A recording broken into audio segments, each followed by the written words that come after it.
Welcome to an episode 10 of In the Kitchen with Win, where I have candid and unedited conversations with guests that share their knowledge and experience to support the food and beverage CPG industry. Today, our guest is Courtney Shane. She is the founder and CEO of Challenger Brand Group, a consulting firm that builds consumer-focused strategies for emerging brands. Welcome, Courtney. How are you? I'm good. Thanks, Wynn, for having me. So excited to be a part of this podcast. Oh my gosh, I'm so excited to have you on here. I know that so many founders and business owners are really going to benefit from our chat and your knowledge. Courtney, something I wanted to talk to you about is, when I was first starting to build my pitch deck, I had a lot of investors tell me to really focus on the brand story and the founder story. Can you tell me about your thoughts on storytelling and why is it important? Yeah, so I'm a big fan of storytelling. And it's funny because I think storytelling feels a little bit like a buzzword these days, but it's really for a good reason. Storytelling is a very, very powerful tool for engaging with others, for capturing attention, and for influencing people. And it's a really uniquely human trait. It's actually how we connect as a species. It's how we relate to each other. And it's really what moves history forward. So if you think about some of the great leaders throughout history, think of like Churchill, Napoleon, Julius Caesar, and so on.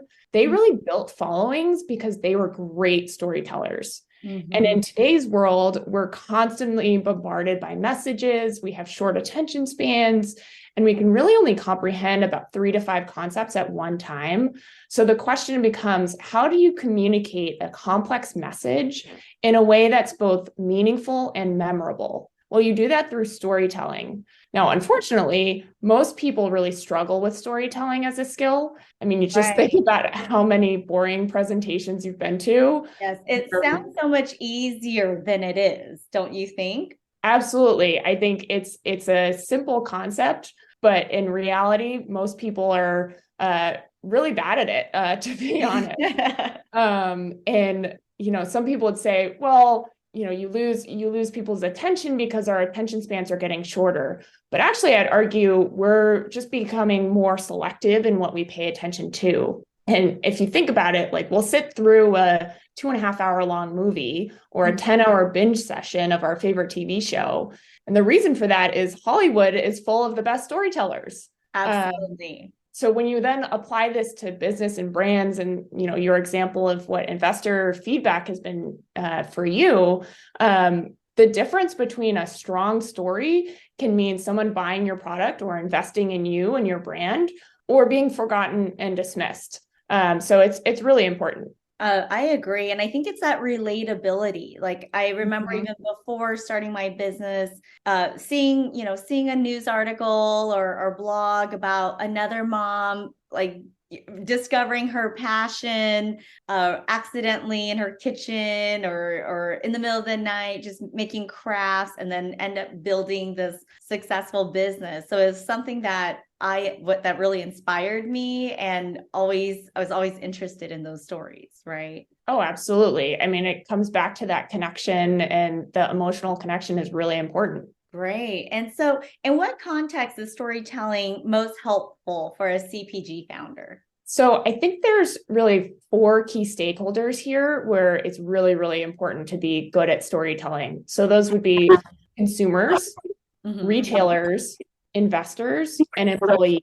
So for consumers, obviously having really strong product benefits that are well articulated, that can help a consumer understand what your brand is. But the story really helps answer why. It's why they need it, and it builds that emotional connection. For retailers, the story comes into play when you start thinking about how your brand fits into their vision for the category. So if you're able to paint for a retailer what their full category vision should be, then it becomes almost a foregone conclusion that your brand needs to be a part of that vision. Right. For investors are inundated with pitches all the time, and they spend maybe 30 seconds on pitch decks or emails. So you need to have a really strong, easy to follow narrative that gets them excited about your brand. And then for employees, having a strong vision for the company can attract and retain talent. And this is especially important as more people are looking for mission and purpose-driven organizations.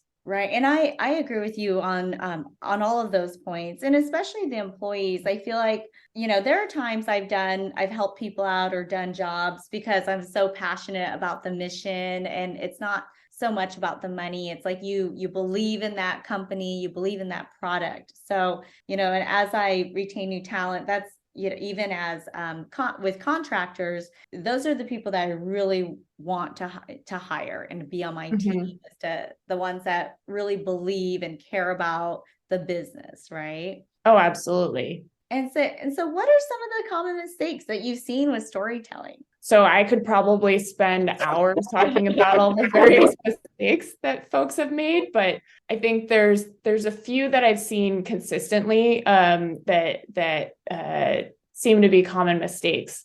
So first is, a lot of times people are too detailed. I'm guilty of that. I think the default that some people have is to just throw a bunch of data at the page and see what sticks. But the challenge with that is it doesn't actually add a lot of credibility, and it just confuses the point. So you have to be really intentional with what data points you include and why, and not overpower the audience with too much. Another mistake that I've found often is speaking to the wrong audience. This is something that I think can be really hard, particularly for purpose-driven brands or brands that are targeting younger consumers, because sometimes a founder will write a pitch deck, for example, that speaks actually better to their core consumer than to the investor. And it's really hard sometimes to strike that balance of being true to your brand and your brand tone of voice, but also sounding credible and like the adult in the room. Right. Another common problem that I've seen is having a lack of focus. This I call the shiny object syndrome, where I think leaders get really caught up in their vision and get excited about doing everything and being everywhere all at once. But not only does this confuse the message, but it makes it really hard to believe that it's achievable, because at the end of the day, we have a limited number of resources. Right. Kind of on the other end of the spectrum from being too detailed is I've also seen folks be too high level or too ambitious. And that's something where I applaud ambition, but at the same time, if your vision is so ambitious that it seems like it's going to be a lot of time, a lot of resources, and maybe not even possible to accomplish, then nobody really believes that that's something that's feasible. And then yeah. And I think there's like a pathway to growth, right? Like we've talked about is, instead of spending, hundreds of thousands of dollars before testing the market. And if you're pitching that you're like, I'm going to get into all these stores, which I'm guilty of on my first pitch deck. I'm like, oh, by a month, I'll get into corporate Sprouts, and in 2 months, I'll get into Whole Foods. And I think that because I didn't know at the time. So I think there's a lot of trial and error there. But when you get help from the beginning and have someone kind of coach you the process, it definitely builds credibility like out of the gate, because where absolutely. Yeah. And I mean, it's not to say that you can't achieve those things. It's you need to make it really clear of how you're going to do that in a way that's grounded in reality. Yes, I agree with that. And so give us some tips. Like what are some tips or advice or things to watch out for that you recommend to founders when they're telling their brand story? So first and foremost, I'd say know your core. What is the core reason for being for your brand? What's that core benefit? What's that one key message that you want people to take away when they leave the conversation with you? Knowing that and using that kind of as your true north is really important and very, very helpful when it comes to telling your story in any kind of context. Always go back to that true north of what is that core reason for being for why you exist. And then make sure that everything kind of speaks to that. Yeah, I think it's authenticity. People can sense authenticity. It's just one of those things, like with the branding, with the messaging, with the story, they can tell if the founder is being authentic or not. Absolutely. I'd say second piece of advice is create attention.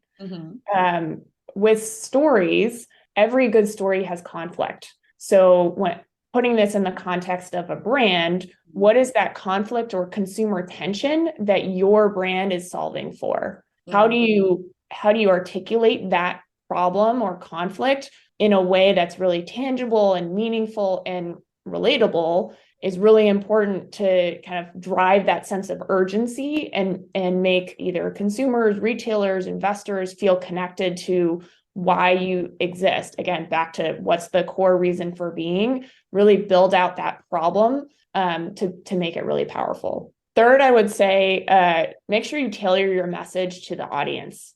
So when you think about what's your pitch deck, that should look very different from a social media post. Make sure that you're considering how you use tone, examples, different content for the different audiences. And then the last thing I would say is bring your passion, bring yourself in an authentic way. Passion is really infectious. It's actually the reason why I love doing the work that I'm doing and working with founders in the startup space is passion is everywhere and it's very infectious. And it's energizing for others. Right. If you believe in your idea, others will follow. Right. No, I love that. And it sounds like, I mean, I've grown up and you hear it all the time, like follow your passion, follow your passion.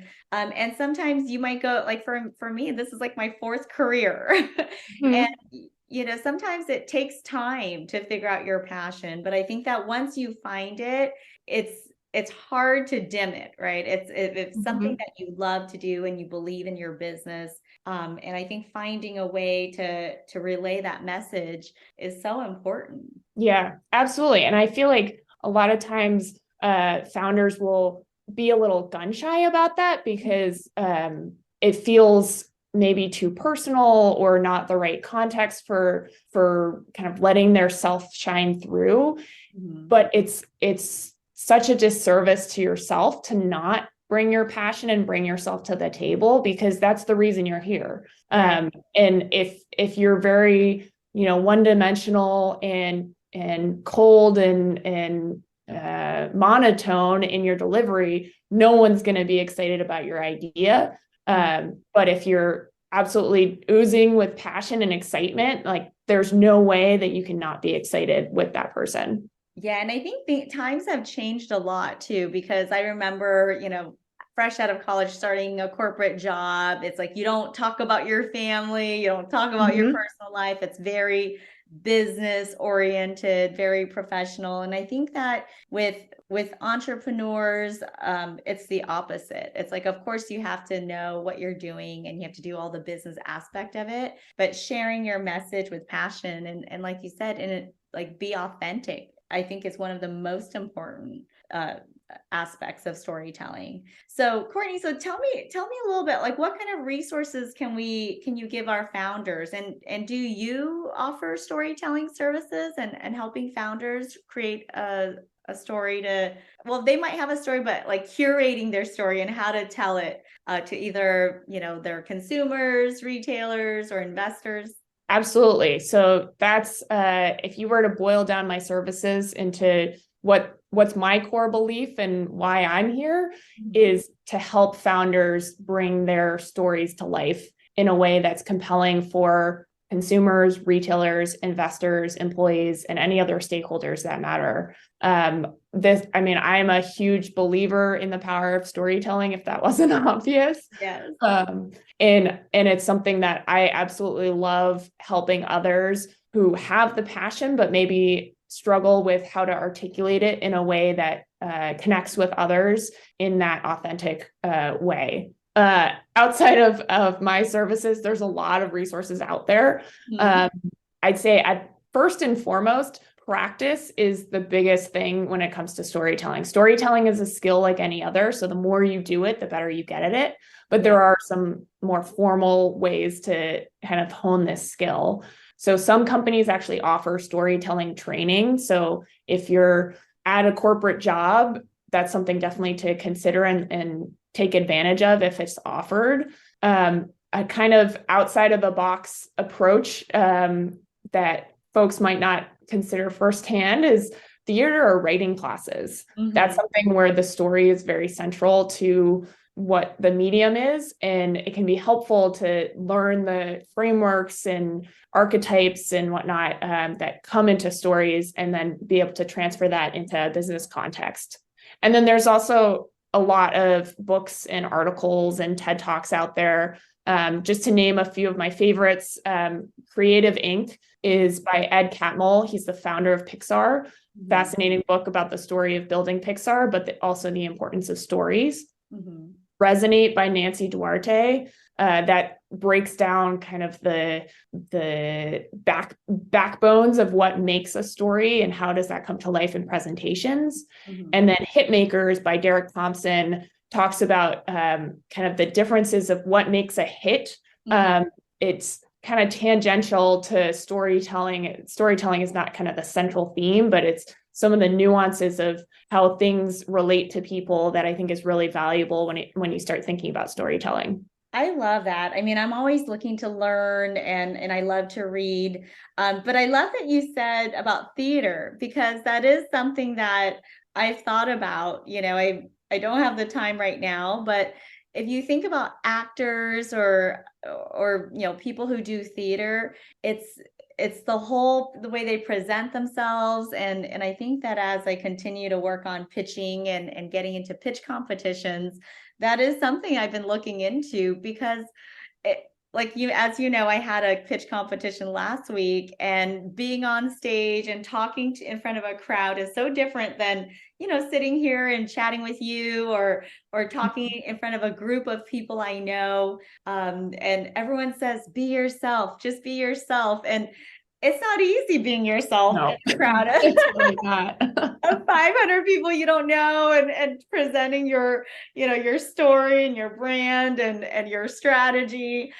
So I really love that. And I think that is something that I'm really going to start looking into. I'm pretty excited about it. Yeah. And I mean, I think the other thing that, as you know, learning from your pitch presentation, pitch competition last week, is it's very different too, in terms of what your expectations are versus reality. Like things can go wrong and you have to shift and adjust. And actually, in the context of theater classes, I'd encourage you to look at improv. That's something that I have a personal passion for. I've done a number of improv classes. Oh, wow. I didn't know that. That's awesome. Yeah, it's super fun. Most people are intimidated by it, but I would say improv is something that teaches you a lot about how to think on your feet, how to be okay with being uncomfortable, and how to, you know, present yourself in a variety of contexts and just kind of roll with it. And at the end of the day, like, as you noticed from your pitch competition, sometimes that's what you just need to do. Yes. And for our listeners who don't know, I had some technical difficulties with the clicker last week, and I was the first one to present. I had the whole, my whole pitch memorized, the slides memorized. And when the clicker didn't work, it definitely took away a lot of time and kind of threw me off of my whole, you know, my whole journey, how I envisioned everything. Mm-hmm. I think I managed the best I could, but you did great. With that experience, I agree. I think that, you know, I want to practice and have resources on being able to pivot from those moments, because I know it was the first time, but I know it's not going to be the last time. Absolutely. And I mean, taking it to other examples, is when you're in a meeting with someone, if you're presenting your company to a potential investor, you don't know what questions you'll get asked. You might get interrupted throughout the presentation, and having that kind of foundational, and again, it goes back to knowing your core, knowing the key problem you're solving for, and then being comfortable kind of adapting as you go. Right. Having that kind of central thread of what is the story you're trying to tell can be really helpful in adapting to those unforeseen hiccups. That's awesome. Well, thank you so much, Courtney, for being here today. I just want to let the listeners know that I actually work with Courtney myself personally with Wynn's Kitchen. And, you've been such a huge help for me leading up to the competition. I mean, I thought I had a pretty good storyline and the slides were great, but you really honed it down. And when you talked about some of the common mistakes of being too detailed, that was one of my mistakes. And being able to really condense that into a more powerful message without confusing the audience and without giving so much information, but just getting straight to the point, but having it so powerful. I think that the audience and the judges really understood my mission and really understood my brand and why I started. And it really was because of you. I mean, I can rattle on about, oh yeah, well, this is what I'm going to do. And I have all the strategy in my head, but being able to clearly communicate that in an organized way is, I would say, one of my biggest weaknesses. And you really, really helped me with that. And I know the work we did is just it's going to continue giving as I revise my long pitch deck to get ready to pitch to investors. So I'm super grateful for that, and I know that this is going to be so helpful for so many founders. Well, thank you for saying that. I'm very, very glad to hear that you found a lot of value in the work that we've done so far. Thanks, Courtney. And I will make sure that I post your website and information on how everyone can get a hold of you. But just to the listeners, I highly, highly recommend Courtney. Your passion comes through, your knowledge comes through. And so I'm super excited to share with our listeners. Thanks so much, Lynn. Okay, bye.